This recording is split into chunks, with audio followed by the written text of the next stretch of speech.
Okay, so thank you, Katharina, for having us with you today. And as mentioned to you before, we are going to interview you about your business. Right. And maybe you can first give us an introduction of what your company name is, what you're doing, and so on. Okay. So I did found Saphyr Ltd in April 2008, and we are a little team which are specialists in spa consultancy and management assistance services. So we work more or less most of the time for five-star hotels all over Asia. Yes. So the nature of your business is a spa consultancy company. Yes. And what is the business ownership of the company? The business ownership is that I'm the solely owner, no other owners involved. So no partnership? No partnership, okay. Nothing. So the whole company belongs to yourself? Correct. And where's the business located? The business office is located in Shenzhen, yes, opposite Macau Ferry Terminal, which is a very good location, so you can easily reach Central or go to Macau, so we are very flexible from location point of view. And do you have a big team, or how many people are working with you? We are a team of 4 in Hong Kong, yes, including me, myself, and we have one operational specialist based in Singapore. Okay. And what have been the biggest difficulties when you started up your business? And also, how old were you when you started your business? How old was I? Wait. I was 46 years old when I decided to run my own business. And the biggest challenges were the first few projects, because I had no investor. Means I had to run the business. I had to do sales. I was a one-person show, so it was only me. The first half in it, 6 months, it was only me. And then it was difficult how to cover your monthly costs if client payments were delayed. So it was like a little bit, the first 3 years, I would say it was a little bit like a roller coaster, ups and downs. Okay. But so how did you overcome those challenges? It was not easy. I had to manage my monthly costing very well. So before you spend money, you had to earn it first. So you had really to reduce your monthly living expenses, no vacation, no holidays, and you had to make sure that clients pay you in time, which I managed because I combined my payments to submissions. So when I submitted my documents, the client had to pay. If the client did not pay, I could refuse to submit the next phase document. Okay, understand. And so you're saying that actually you put all your own capital in the company, or how did it work? Because you just mentioned that you had to reduce the living expenses and so on.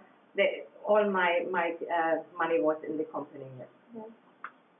And did you get any help from government or other institutions to help you with your startup, or you had some friends or family members, or where did you look for capital?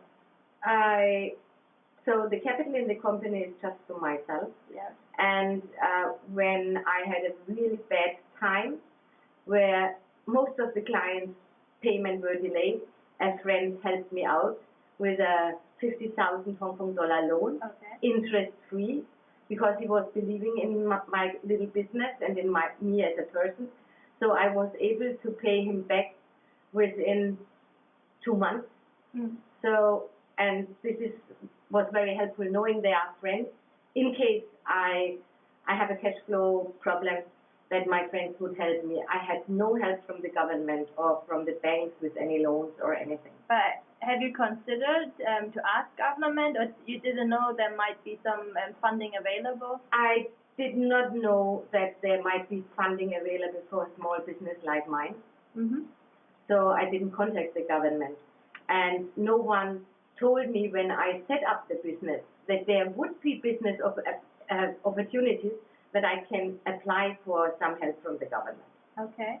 And before we go on, actually, I also like to know how much previous work experience you had before you actually started your business. In the field for spa, you mean? In the spa field, I had 11 years experience globally. Okay, thank you very much. And also, what were actually the main reasons for you starting your own business? Because not many people are willing to go this big step. I moved to Hong Kong and became the general manager for a German company. And also in spa. In spa, yes, spa design and fit out. And I run 2 offices for them, one in Macau and one in Hong Kong.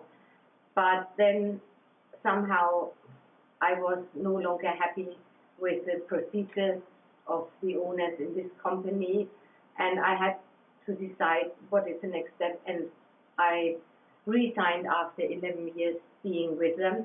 And then I was in Hong Kong, and I didn't want to go back to Germany, and all my friends and some of my clients said, Katharina, why are you not changing the site and come from fit out to consultancy and let us know in advance what can go wrong, and help us that no one can cheat us during the design and fit out, because you have the experience. Just come over, set up your own business, and work for us in future as well. So this is what I did. So I said, okay, I give it a try. So actually, it's out of the situation, and because your friends kind of like motivated you to do so. Most of the time in my business experience, I was the number 2 in a business. I was happy being number 2. I never intended being number 1. But the circumstances and the fact that I didn't want to go back to Europe again, I think this was the final goal to set up your own business. Makes sense. And what are actually the motivations for you owning your own business? Is it like to earn a lot of money, or like you said, to be your own boss, or because of the lifestyle that comes with it, or maybe because you don't want to have unemployment? Probably all of them. Somehow a percentage of each, right? It's not because I want to be my own boss, no. I enjoy what I do, and I love working with my small team, and I'm not reacting like or behaving like a boss. We are like really all equal in my small team. It's not about that I want to become rich. I never will be rich, because otherwise I would have to double my fees, right? So I just want to pay my bills every month. I want to have safety in my life, that I can help my family. So I'm not a person who is spending a lot of money. I think I can say I'm with both feet on the ground, and I'm not a member in one of those high-end clubs or something. I'm not driving a big BMW. I think I want to get my money and pay my bills every month, and make sure that my staff is being paid on time, and that they enjoy working with me and in my field. Yes. And also,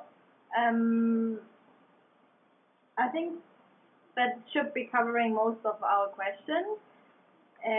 Maybe if you could also talk about one last thing, which is what made your company successful, or what's the main success factor, and what would you recommend for someone to start their own startup company? The main success, it is, I would say, because people, my clients, understood that if I say something, I mean it. I'm not selling them something I cannot deliver. It's very important to keep in touch with the clients regular, then to make sure you guide them through the whole process, like take their hands as an expert and let them know if something goes in the wrong direction. So don't hide things. If you see a project is going in the wrong direction, put the cards on the table. tell the client the problem, but at the same time you come back with a solution. And I think this is where I say that's part of being successful, especially in Asia. So it's about personal relationships and being true to yourself and to your clients. Correct. Correct. Okay. And any further tips for us if we want to start our own business? Any key takeaway? Yeah, you have to understand the first few years you work more than 8 hours per day and there are no weekends. Okay, perfect. Then thanks for having us, and thanks for the interview and taking your time, and it was great to meet you. You're welcome.